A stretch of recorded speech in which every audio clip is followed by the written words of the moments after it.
en busca de algún verso. Nos libros a imaginación atópase a cachón. No planeta fantasía, a imaginación e a enerxía. No planeta fantasía, a imaginación e a enerxía. No planeta fantasía, a única fonte de enerxía é a imaginación. Unha crise enerxética asola o planeta. O Consello de Sabios Fantásticos decidiu enviar a 4 intrépidos cosmonautas para buscar a imaginación pola galaxia. Sí, buscarémosla.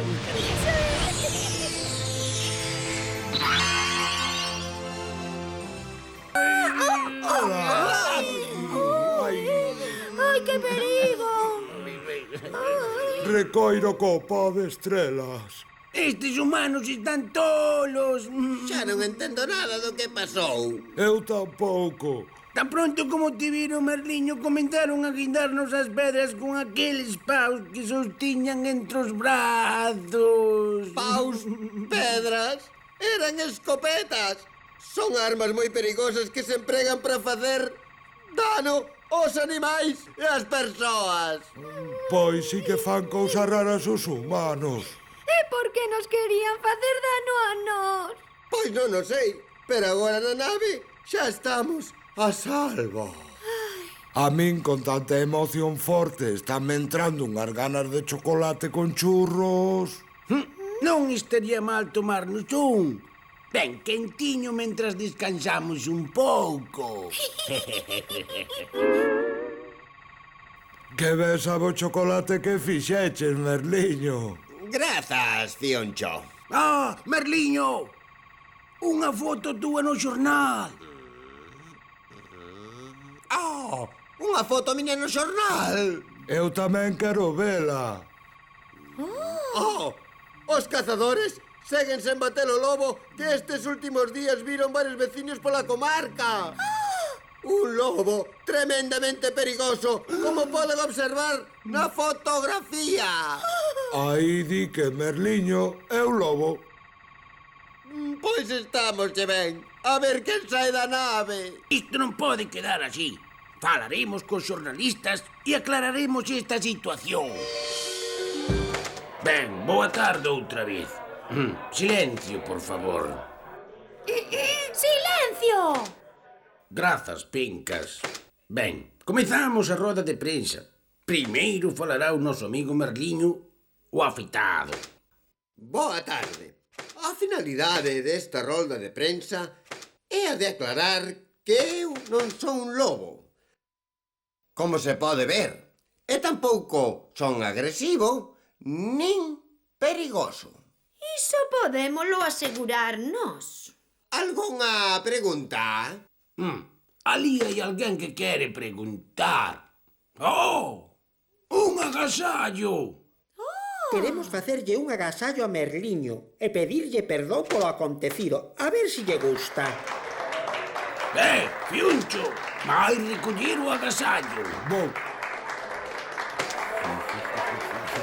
A ver... Un libro. Grazas, amigos. O Planeta Fantasía agradecerábolo. Sí, moitas grazas. Título: Unha de lobos. Autor: Manuel Almofrei. Adaptación dun conto tradicional galego. Ilustracións: Chus Ferrín Iglesias. Editorial: Bahía Edicións. Resulta que un día andaba o lobo polo monte e nun prado atopou unha egua co seu poldriño. Mirounos dende lonxe, achegouse moi caladiñamente e cando menos o agardaban, zas! Vouvos papar! Moi ben, díxolle a egua. Pero antes, e como agradecimento ao noso dono que sempre nos tratou moi ben, gustaríame facer unha cousa. E que cousa é esa? Preguntoulle o lobo. Pois verás, gustaríame deixarlle as ferraduras para que poida empregalas para outra besta, e así non lle ha de doer tanto a perda. Está ben, díxolle o lobo, xa que me pides así de ben e que ademais non opós resistencia, vouche conceder eso que dis. Pois entón, díxolle a egua, o que tes que facer é poñerte detrás miña, eu ergo unha pata, ti trabas con forza a ferradura e tiras por ela para ma quitar. Moi ben, pareceme ben. E así o fixeron. O lobo foi para detrás da egua, a egua levantou a pata de atrás, o lobo agarrouse con forza a ferradura e cando estaba ali trabando ben forte, pataplaf, a egua doulle unha couce que casi lle parto os dentes e deixouno no chan sin sentido. En canto se recuperou, o lobo ergueuse e seguiu andando o seu camiño á procura de algo para comer. Dalá un anaco chegou a unha cortiña onde pacían 2 carneiros e, sen máis miramentos, botouse enriba deles berrando: «Non me pidades clemencia porque vos hei de comer!» «Está ben», dixéronlle os carneiros, «pero antes queríamos rematar un chollo que estábamos facendo». «E que chollo é ese?», preguntou o lobo, que xa estaba un pouco escaldado. «Pois verás, resulta que a nosa dona deixounos este herbal para sustento noso e dos nosos fillos e temos as partillas sin facer. Pero se ti nos axudas, acabamos en un santiamén e daquela podes comernos tranquilos».